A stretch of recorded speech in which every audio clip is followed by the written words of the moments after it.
Hi, I'm Phil Hobble, and this is my 67th video discussing British science fiction. In my previous video, I described how Daily Mirror strips editor John Allard had collaborated with me on my first Garth story, Twin Souls, which had commenced publication in December 1992 in the Daily Mirror, and he invited me to submit more synopses for his consideration. I was then financing my daughter through university and was steadily falling into debt. At that time, my full-time council job involved increasing amounts of unpaid overtime, and I had little spare time. So I turned for help to Sid Bounds. When Vision of Tomorrow had closed in 1970, I had several unpublished Bounds stories in my inventory, and Sid agreed to my becoming his agent. In 1986, I sold his short horror story, The Circus, to US television series Tales from the Dark Side, where it was adapted by George Romero. Sid was delighted. I've never received so much money. We'd become friends and had kept in close touch. Bounds knew little or nothing about Garth, but I sent him references and guidelines. Ever the pro, Sid drafted out several superb story synopses in record time. After editing and putting flesh on the bones, I duly submitted them and won the commission from Allard. Our first two stories selected, Warlord, 1993, and Champions, 1994, were first conceived and drafted and outlined by Sid, then expanded and revised and submitted by me. They in turn were edited again by Allard. Although he had by then retired from the Mirror, he'd secured a year's contract to continue as Garth's script editor. We split our share of the cash on these collaborative stories 50-50, my half of which I shared with Sid, who was content to remain anonymous. It was a wonderful gesture that cleared my debt and enabled my daughter to complete her BA degree. Now, Warlord sees Garth serving as a United Nations observer on a Pacific island.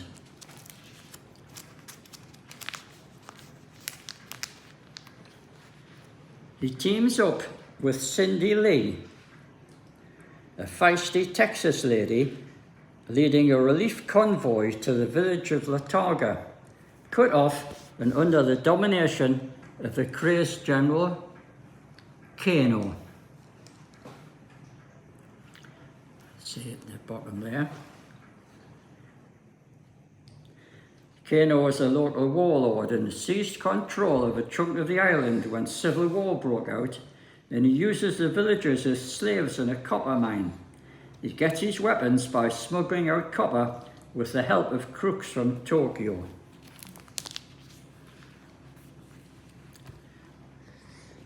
Now, using his great strength and cunning, Garth successfully leads the convoy past Kano's forces to reach Latauga.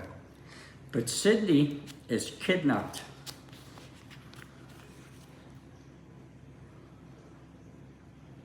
Cindy is kidnapped and taken to Kano's HQ, which is an old Spanish castle.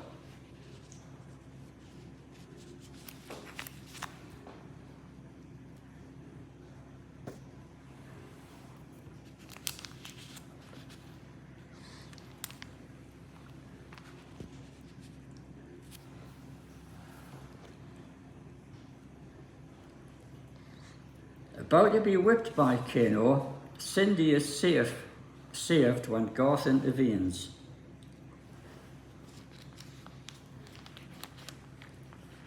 And after defeating a sumo champion in a fight to the death, Garth escapes with Cindy by hanging on to a dragon kite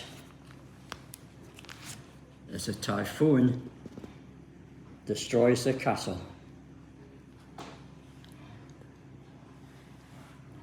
Kano's men fall out and destroy each other.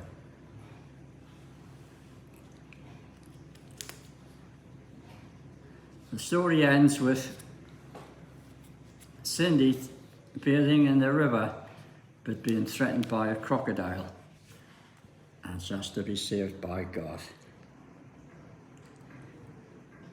In Champions, the next story, Waxmill, an interstellar entrepreneur who was a deliberate parody of the late Robert Maxwell. So see in the bottom panel there, the bottom panel reveals that Waxmill stages sporting contests televised across the galaxy. His current champions are brothers Des and Zed Grimos from his home world. Now Garth and Megan,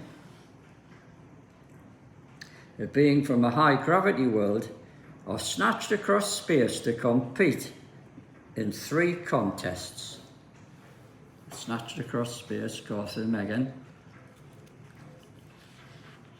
and they're put into these contests which are televised across the galaxy. The first is a sled race across ice, an ice zone. And there's the first adventures in the ice zone, attacked by a giant polar bear.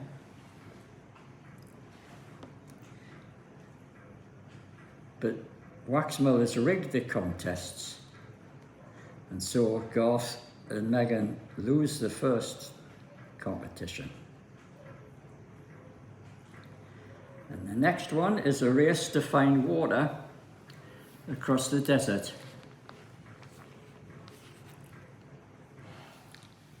See there.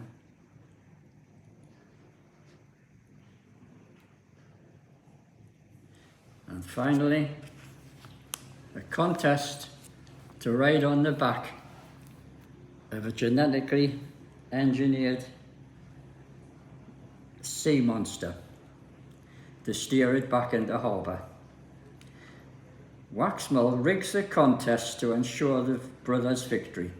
They've won the first, but they lose the second, and the decisive third they also lose. And Des is killed by a sea monster.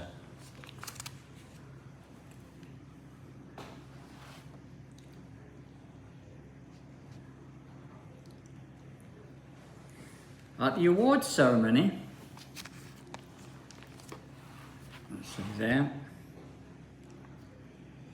Zed hands over the champion's trophy to Garth, but it contains a bomb planted by Waxmill.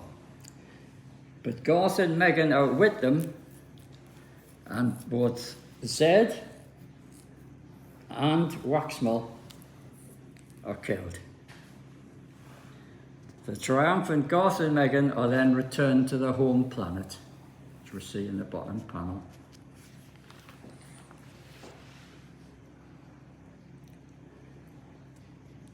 And Garth resumes his rugby game.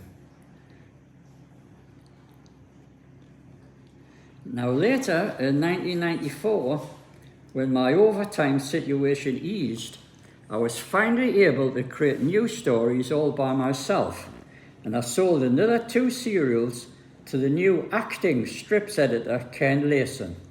The first of these, Twilight World 1994, was again inspired by Fern short stories. Which you see here. It's inspired by 2 stories. The first one was The Unbroken Chain from Startling Stories, 1946.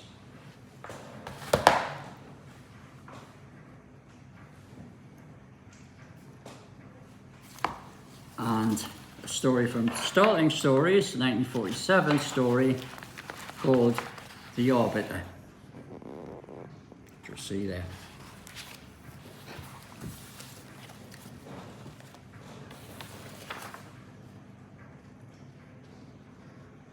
and also used plot elements from Fern's novel Conquest of the Amazon. There was also a nod to E.C. Tubb, who let me use the name of his invented supermetal, beryllium. Twilight World is set in remote futurity, when the sun was dying and the earth freezing. We'll see at the bottom there. To solve the problem, scientists had constructed a machine called the Orbiter, a supercomputer incorporating human brains. It telepathically forces its creators to encase their brains in cybernetic units, machine men impervious to the cold. Humanity is culled, and only a few hundred retained as servitors in the city of machines. Now, one scientist, Garth, remains free of the Orbiter's control, and he transports his ancestor Garth across time to help save humanity. Immune to the Orbiter's telepathic control, as you see there, after several adventures, Garth goes to the city of machines.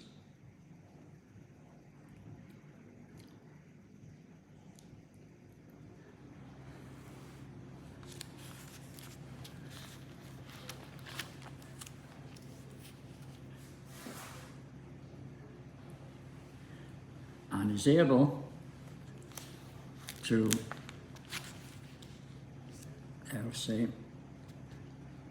because he's immune to the telepathic power of the Orbiter, he's able to remove one of its brains encased in the supermetal beryllium, which he takes back to Garth. In duplicating this metal, Garth encases a spaceship in beryllium, enabling a spaceship flown by Garth to fly close enough to the sun, protected by the beryllium, to drop a super bomb that will restore the sun.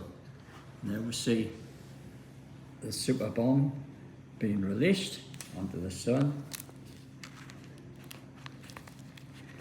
It rekindles the sun. Phoenix reaction. The sun melts the ice on Earth, and the resultant floods destroy the city of machines. And Garth then returns Garth to his own time.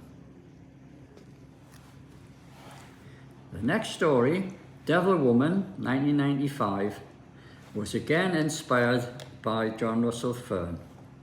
This time it was in the novelette in Thrilling 1946 rather, Thrilling Wonder Stories, The Multillionth Chance. You see there, illustrated by Marcioni. Illustration. And there's the final illustration.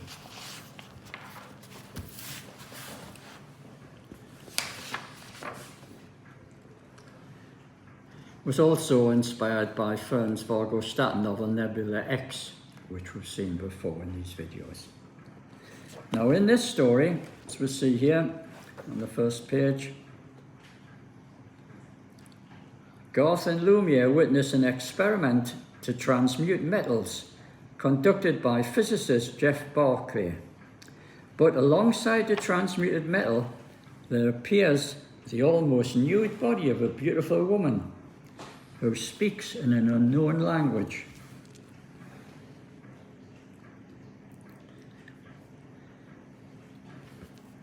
Barclay, not surprisingly, is suspended pending a scientific inquiry as to how he smuggled a woman into the laboratory. Lumiere assumes care of the mysterious girl Iana and with the besotted Barclay teaches her English. Now at the inquiry, Lumiere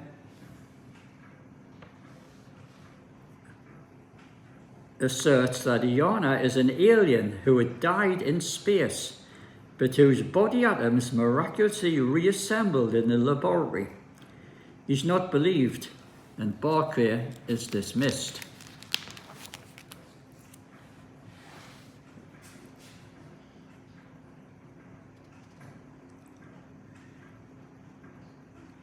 Garth's reservations about Iona are justified when she murders Lumiere's housekeeper.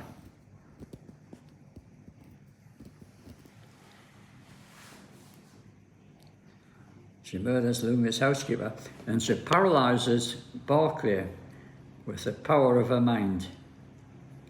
She's seeking to destroy humanity as revenge for the destruction of her planet, now the asteroids. And she begins murdering, you see on those 2 pages, she begins murdering leading scientists who are benefiting mankind, including Garth's old girlfriend, Carol Hayton. She's murdered despite Garth's best efforts to save her.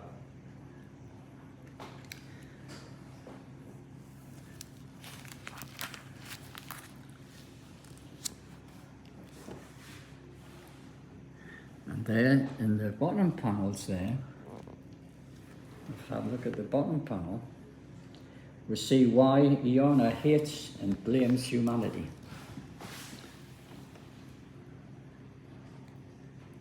Her planet has been destroyed by the ancient Martians, who in turn had colonized the Earth, and humanity are the descendants of the Martians who had destroyed her world. But Garth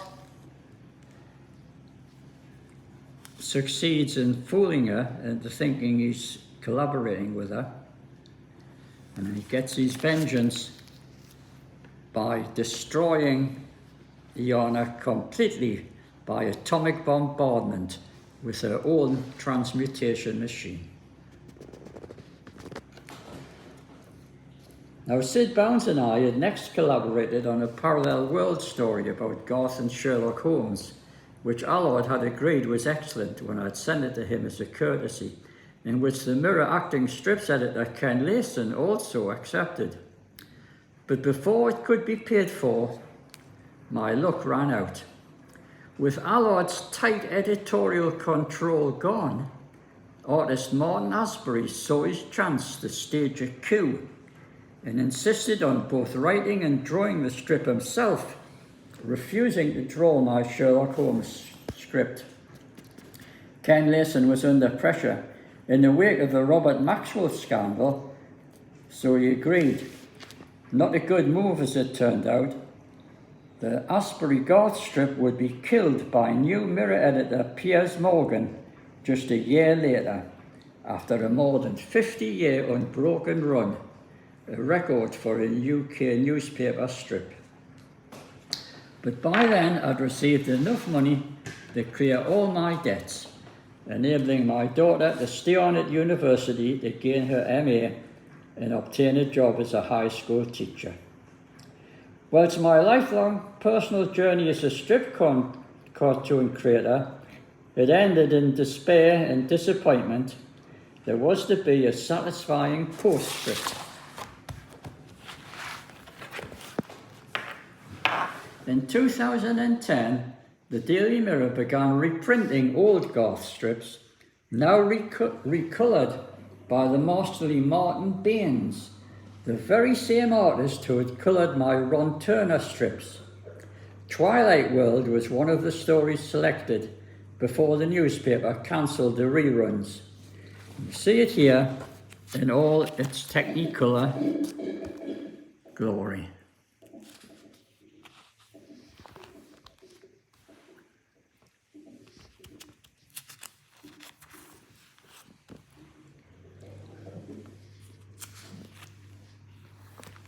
It's much better coloured the second time round.